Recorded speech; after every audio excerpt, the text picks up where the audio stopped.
Hello friends, स्वागत है आपका आपके अपने लीगल चैनल सोर्स पर प्रहार में। मैं हूं एडवोकेट सनी शर्मा और दोस्तों हमेशा की तरह आज फिर मैं आपके लिए एक लीगल वीडियो लेके आया हूं। आज का वीडियो आपको सावधान करने के लिए है। कल की वीडियो में आपने देखा था कि किस तरह से म्यूचुअल डाइवोर्स के केस में आपके साथ चीटिंग भी हो सकती है।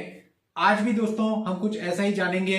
दहेज के केस 498A की एफआईआर जो दर्ज होती है उसके अंदर भी लिखाया जाता है कि मुझसे दहेज मांगते थे, हमने शादी में इतना दहेज दिया था या फिर हमने शादी में इतना खर्चा किया था और आपके ऊपर एक मुकदमा दर्ज हो जाता है। ऐसे में कई बार ऐसा होता है कि आपने कोई भी दहेज नहीं लिया होता है, केवल आपकी आपसी सहमति से इतना तय हुआ होता है कि भाई शादी के इतने खर्चे लड़की वाले बियर करेंगे, इतने खर्चे लड़के वाले बियर करेंगे।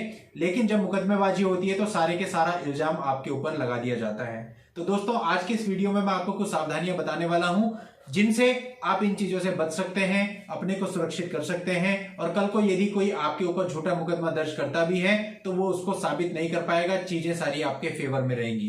तो दोस्तों पूरी जानकारी के लिए इस वीडियो को एंड तक हमेशा की तरह देखते रहिएगा। और यदि आप चैनल पर पहली बार आए हैं, अभी तक आपने चैनल को सब्सक्राइब नहीं किया है तो चैनल को सब्सक्राइब करके नोटिफिकेशन बेल पर जरूर क्लिक कर लें, क्योंकि इस चैनल पर हम रोज आपके लिए कोई ना कोई लीगल वीडियोस लेकर के आते हैं, उसकी जानकारी आपको सबसे पहले मिलेगी।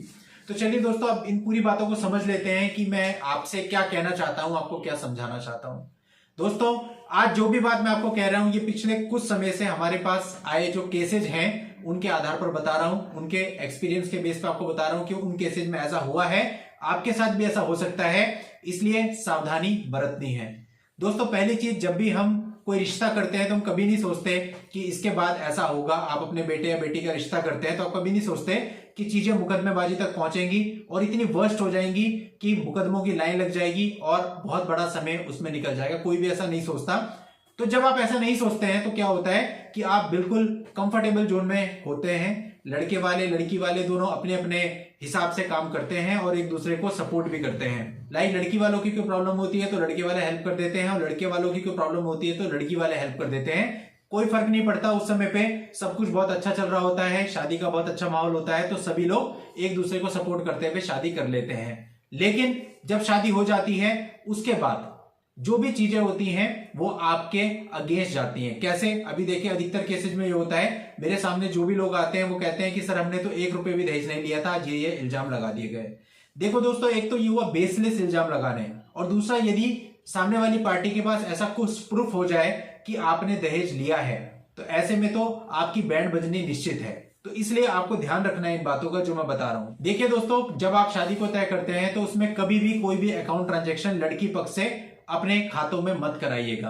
अभी रिसेंटली कुछ केसेज में ऐसा हुआ है कि शादी के दौरान लड़की वालों ने कहा कि भाई ऐसा है, लड़की के नाम से कोई प्रॉपर्टी है और हम उसको बेच देंगे, बेचने के बाद हम अपनी लड़की को उपहार में वो देना चाहते हैं, उसी के नाम का प्लॉट था या कोई और प्रॉपर्टी थी और हम उसको ये पैसा देना चाहते हैं। तो उन्होंने क्या किया, लड़की का एक अकाउंट खुलवाया और उसके साथ में उनके ससुराल वालों को भी ज्वाइंट अकाउंट खुलवा दिया और वो जितना भी पैसा था वो सारा का सारा उसमें ट्रांसफर करवा दिया लड़की के नाम पर कि लड़की का रहेगा। लेकिन बाद में जब बात बिगड़ी तो उन्होंने कहा कि इन्होंने हमसे ये इतना बड़ा दहेज का अमाउंट लिया है।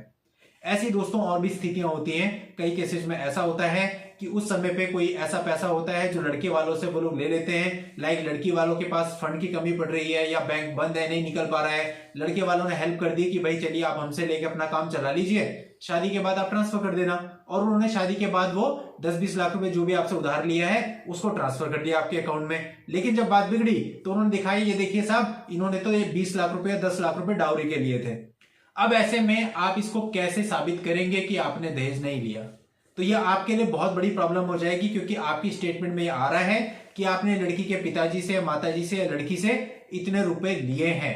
अब वो आपको पता है आपकी सच्चाई, लेकिन वो कोर्ट में कहीं स्टैंड नहीं करेगी। तो ये सबसे खतरनाक पॉइंट साबित हो सकता है दहेज के केस में, यदि आपने लड़की वालों से गुड फेथ में किसी भी तरह की ट्रांजैक्शन अपने अकाउंट में ली है। तो आपको यह ध्यान रखना है कि जब भी आप शादी विवाह करें तो कभी भी किसी भी प्रकार की ट्रांजैक्शन अपने अकाउंट में मत लीजिए। यदि बहुत ज्यादा इमरजेंसी है या आपने उनको कोई पैसा दे रखा है तो जब वो वापसी करें तो वापसी भी आप उनसे कैश ही लीजिए, ना कि अकाउंट में। क्योंकि यदि ऐसा होता है तो फिर आपका इससे बाहर निकलना बड़ा मुश्किल हो जाएगा, ये साबित करना बड़ा मुश्किल हो जाएगा आपने दहेज नहीं लिया। तो ऐसे केस में डीपी एक्ट भी आपके ऊपर बनता है और सेक्शन 498A में भी जो बात आती है दहेज की, वो भी आप पर साबित होती है कि आपने दहेज लिया था। कुल मिला के बात यह है कि आपके वकील साहब ठीक है प्रयास करेंगे, लेकिन फिर भी आपका पक्ष तो कमजोर रहता ही है। और दोस्तों ये भी हो सकता है कि जब भी आप शादी विवाह की बात करें अपने बच्चों की, तो जो भी बात हो वो रिटर्न में हो, यानी कि जो भी बात हो उसका एक म्यूचुअल एग्रीमेंट करें। वो लड़की वालों के लिए भी अच्छा है और लड़के वालों के लिए भी अच्छा है कि आप लोग एक एग्रीमेंट तैयार करो जिसके ऊपर लड़का लड़की दोनों के साइन हो और गवाहों में उनके माता पिता के साइन हो कि इस विवाह को तय किया जा रहा है। इसमें ये चीजें लड़के वालों ने हमें बताई है, ये चीजें हमने लड़की वालों को बताई हैं। इस तरह का एग्रीमेंट, और कितना पैसा कौन खर्च करेगा, अगर दहेज की बात है तो कोई दहेज लिया जा रहा है या नहीं लिया जा रहा है, कितना सामान उपहार स्वरूप अपनी मर्जी से लिया जा रहा है, ये सारी चीजें मतलब जो भी आप लोगों के बीच में तय हो उसको उस एग्रीमेंट पे लिख लीजिए। इससे ना तो लड़की वालों को फ्यूचर में प्रॉब्लम होगी और ना लड़के वालों को। तो अगर अनफॉर्चुनेटली लड़का खराब निकलता है या लड़की खराब निकलती है और बाद में ये विवाह विवादों में पड़ता है, तो कहीं ना कहीं वो चीज आपको प्रोटेक्ट करेगी। अब दोस्तों जो एग्रीमेंट होता है इसको आप नोटराइज भी करा सकते हैं या फिर रजिस्टर्ड भी करा सकते हैं, लेकिन यहां मैं आपको बता दूं कि नोटराइज एग्रीमेंट जो होता है उसकी बहुत ज्यादा वैल्यू कोर्ट की नजर में नहीं होती है, लेकिन जो रजिस्टर्ड एग्रीमेंट होता है चूंकि आप उस पर गवर्नमेंट की फीस अदा करते हैं, रजिस्ट्रेशन फीस अदा करते हैं, साथ ही गवर्नमेंट के अकॉर्डिंग स्टाम्प पेपर भी लगाते हैं, तो ऐसे केस में कोर्ट उसको डिनाई नहीं कर सकती है। तो आपके पास बहुत बड़ा सबूत होगा इस बात का कि आपने कोई भी दहेज नहीं लिया है, सारी चीजें ये हैं जो है वो शीशे की तरह साफ है। तो इस बात का ध्यान रखिएगा जब भी आप शादी करते हैं तो दोनों ही पक्ष एक दूसरे को इस बात के लिए कहें कि जो भी शर्तें हैं वो रिटर्न में हो। दोस्तों कई सारे मामलों में ऐसा भी आता है कि शादी के वक्त जब बात की जाती है तो प्रोफाइल से होती है, लाइक किसी वेबसाइट से शादी हुई, दोनों ने एक दूसरे की प्रोफाइल देखी, वहीं से बात स्टार्ट हुई, एक दूसरे में बात आगे बढ़ी और शादी विवाह हो जाता है। लेकिन ऐसे केस अभी बहुत सारे आ रहे हैं, यानी कि ये बात आई है कि इन वेबसाइट्स पर जो प्रोफाइल बनाई गई थी वो फेक प्रोफाइल थी, यानी उसमें जो फोटो थी वो एडिट करके लगाई गई थी, या फिर उसमें जो अपनी जॉब का ब्यौरा था वो गलत दिया गया था, या कुछ केस में ऐसा आया है कि अपनी उम्र गलत बताई गई थी और उसी प्रोफाइल के बेस पे सामने वाले ने अप्रोच किया लेकिन वो प्रोफाइल ही झूठी थी। तो ऐसे में जो शादी है ये इनवैलिड है।